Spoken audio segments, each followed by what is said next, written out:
Most notably, my popularity dipped when I went against the grain and championed the passage of more taxes, especially the expanded value-added tax. Even before I did it, I knew it would be unpopular, but someone had to get the nation's fiscal house in order and bring in revenue to invest in the people. It was the right thing to do. It has served people well. It has served a lot of you well through scholarships, through the infrastructure, through the jobs available. And on top of all that, our government's finances are in much healthier position than 9 years ago. Revenues are up. We have enough revenues both for debt servicing and for investing in you, our people.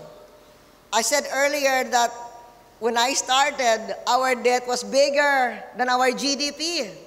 Today, our debt is only over 60% of our GDP. Why? And our foreign debt to GDP ratio has also come down. It used to be 70%. Now it is down to just to 70. Now it's down to 30%. Why? Because our GDP has grown so much. Over the past years, it has doubled from $76 billion when I started to $168 billion today. And even per capita, it's more than doubled. When I started, per capita income was $967. Today, it's $2,000. And that puts the Philippines now no longer in the rank of the poor countries, but the rank of a middle-class country. And this doubling of per capita income, this doubling of GDP, this increase in GDP compared to debts was enabled because our average growth is higher than all past periods, and our average inflation is lower than at any time since my father's administration way back in the 1960s. In fact, during this global financial crisis, we were one of few countries to avoid negative growth. We even secured a credit upgrade during the financial crisis of the world. In fact, if we compare, because I'm ending my term, if we compare the state of the economy at the end of each president's term, in 1986, there was an economic crisis. In 1992, there was a power crisis. In 1998, in the middle, during the transition from one government to another, there was negative growth because of the Asian financial crisis. In 2001, there was a political crisis. What we have now is an upgrade of our credit outlook. And this is the only administration where the peso is stronger in the end than in the beginning. And for those who refuse to see progress, just look at the skyline of Manila or Cebu or Fort Bonifacio or Santa Rosa in Laguna. Today, it's a skyline with new modern buildings, construction cranes, better roads, hotels, shopping malls that you enjoy, small businesses. This is part of the Philippines we have helped nurture and create. Also, we inherited a culture of lawlessness and kidnapping that was directed, in fact, at certain domestic ethnic groups like the Chinese and foreign investors. We work to end kidnapping as a major problem. We also narrowed the layer of hardcore terrorists in the South, and we continue to confine and limit the communist insurgency. So compared to 9 years ago, people are certainly safer today. But there is still that culture of violence. Look what happened in Maguindanao.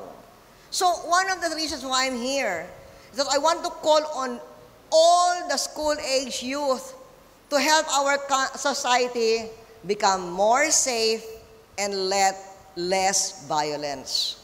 I want you to help me do a no guns, no violence campaign geared at young people, trying to change the culture of violence. You can help be the guardians of nonviolence as you interact with adults and others in our community. And this is especially important now because there is a gun ban during elections, and we especially want to reduce violence during election time because that is usually when violence flares up. Free and fair elections are important.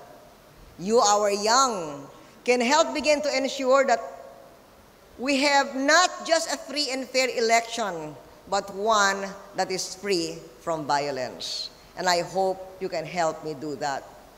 And as I end my term, I can say that we will leave a legacy of hard work, a strong and stable economy, major investments in healthcare and education, and dramatic improvements in physical infrastructure. Yes, much work remains to be done, but a president's work is never done, so it's never an excuse to try to stay in office forever. What is important is that we are determined to turn over to a new government, a new Philippines, one that is ready to reach the verge of the first world in 20 years. And as I'm sure you can hardly remember what was there 10 years ago, 20 years from now, you will remember, hopefully, what we did today, so that in 20 years from now, you will be the leaders of our country, whether in business, whether in government, whether in civic life. But I hope that when you have that role of leadership in a country that's on the verge of first world in 20 years, I hope that the education that you had during this period will have prepared you well for your own role and your own duties as the leaders of a country on the verge of first world in 20 years. To all of you, good luck and may you have a good future. Maraming salamat sa inyong lahat. Thank you.